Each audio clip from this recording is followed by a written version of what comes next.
بسم اللہ الرحمن الرحیم۔ اعتکاف کے فضائل۔ نفس اعتکاف ان عبادات میں سے ہے جو پچھلے انبیاء کرام علیہم السلام کے زمانے سے چلی آ رہی ہے، اور اللہ تعالیٰ نے قرآن مجید میں بھی ان کا ذکر فرمایا ہے۔ اللہ سبحانہ و تعالیٰ نے اپنے خلیل حضرت ابراہیم علیہ السلام اور حضرت اسماعیل علیہ السلام کو بیت اللہ کی تعمیر کے بعد طواف کرنے والوں، اعتکاف کرنے والوں اور نماز ادا کرنے والوں کے لیے بیت اللہ پاک صاف رکھنے کا حکم دیا ہے۔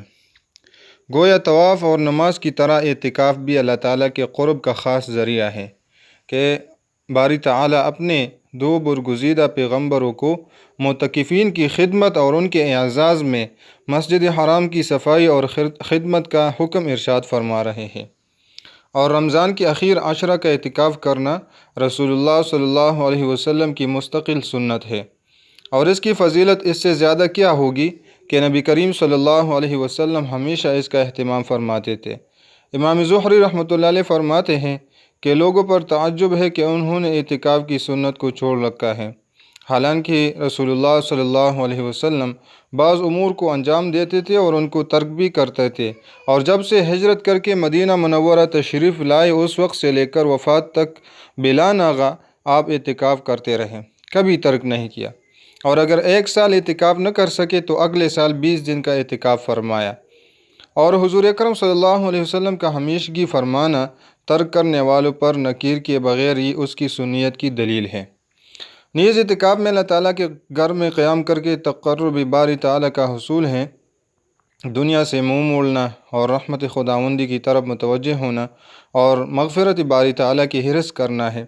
اور معتکف کی مثال ایسے بیان فرمائی گئی ہے گویا کوئی شخص کسی کے در پر آ کر پڑ جائے کہ جب تک مقصود حاصل نہیں ہوگا اس وقت تک نہیں لوٹوں گا۔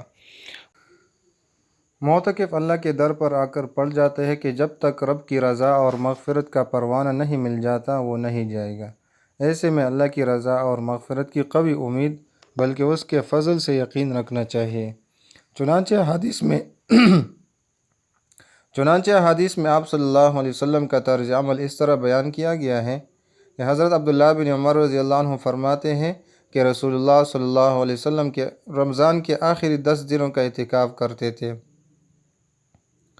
حضرت عائشہ رضی اللہ عنہا فرماتی ہیں کہ اللہ کے نبی صلی اللہ علیہ وسلم رمضان کے آخری 10 دنوں کا اعتکاف کیا کرتے تھے، یہاں تک کہ اللہ نے آپ کو وفات دے دی۔ حضرت ابو ہریرہ رضی اللہ عنہ فرماتے ہیں کہ رسول اللہ صلی اللہ علیہ وسلم ہر رمضان میں 10 دن اعتکاف کرتے تھے، لیکن جو آپ کی وفات کا سال تھا تو آپ نے 20 دن اعتکاف فرمایا۔ علماء نے لکھا ہے کہ آپ نے 20 دن کا اعتکاف اس لیے فرمایا تھا کہ آپ کو منکشف ہو گیا تھا کہ یہ آپ کا آخری رمضان ہے۔ آپ نے چاہا کہ اعمال خیر میں کثرت کی جائے تاکہ امت کو عمل خیر میں جدوجہد کرنا ظاہر ہو جائے، اور بعض نے کہا کہ یہ 20 دن کا اعتکاف اس لیے تھا کہ آپ نے اس سے پہلے سال رمضان میں سفر ہو جانے کی بنا پر اعتکاف نہیں کیا تھا، اس لیے پچھلے سال اعتکاف نہ کر سکنے کی تلافی کرنے کے لیے اس سال 20 دن کا اعتکاف فرمایا۔ بہرحال اس سے معلوم ہوا کہ اعتکاف کا عمل آپ صلی اللہ علیہ وسلم کی نظر میں کتنی بڑی فضیلت والا اور اہم عمل تھا۔ چنانچہ اعتکاف کے فضائل میں بہت سی احادیث وارد ہوئی ہے۔ حضرت ابو سعید خدری رضی اللہ عنہ کہتے ہیں کہ نبی کریم صلی اللہ علیہ وسلم نے رمضان مبارک کے پہلے عشرہ میں اعتکاف فرمایا اور پھر دوسرے عشرہ میں بھی۔ پھر ترکی خیمہ سے جس میں اعتکاف فرما رہے تھے سر باہر نکال کر ارشاد فرمایا کہ میں نے پہلے عشرہ کا اعتکاف شب قدر کی تلاش اور اہتمام کی وجہ سے کیا تھا، پھر اس کی وجہ سے دوسرے عشرہ میں بھی کیا، پھر مجھے کسی بتلانے والے یعنی فرشتہ نے بتلایا کہ وہ رات اخیر عشرہ میں ہے، لہذا جو لوگ میرے ساتھ اعتکاف کر رہے ہیں وہ اخیر عشرہ کا بھی اعتکاف کرے۔ مجھے یہ رات دکھلا دی گئی تھی پھر بلا دی گئی، اس کی علامت یہ ہے کہ میں نے اپنے آپ کو اس رات کے بعد کی صبح میں گیلی مٹی میں سجدہ کرتے دیکھا، لہٰذا اب اس کو اخیر عشرہ کی طاق راتوں میں تلاش کرو۔ راوی کہتے ہیں کہ اس رات میں بارش ہوئی اور مسجد چپر کی تھی، وہ ٹپکی اور میں نے اپنی آنکھوں سے نبی کریم صلی اللہ علیہ وسلم کی پیشانی مبارک پر کیچڑ کا اثر 21ویں صبح کو دیکھا۔ معلوم ہوا کہ اعتکاف کی عبادت کے ذریعے شب قدر کا حصول متوقع ہے۔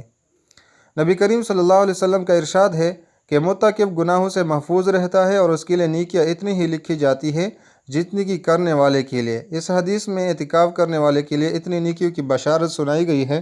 جتنی کہ کرنے والے کے لیے۔ اس کا مطلب یہ ہے کہ اعتکاف کرنے والا اعتکاف کی وجہ سے بعض نیک اعمال نہیں کر سکتا،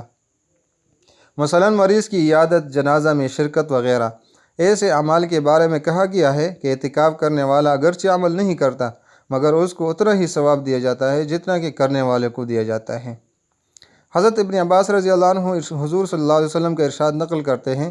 کہ جو شخص اپنے بھائی کے کسی کام میں چلے پھرے اور کوشش کرے اس کے لیے 10 برس کے اعتکاف سے افضل ہے، اور جو شخص ایک دن کا اعتکاف بھی اللہ کی رضا کے واسطے کرتا ہے تو حق تعالی شانہ اس کے اور جہنم کے درمیان 3 خندق آڑ فرما دیتے ہیں جن کی مسافت آسمان اور زمین کی مسافت سے بھی زیادہ چوڑی ہے۔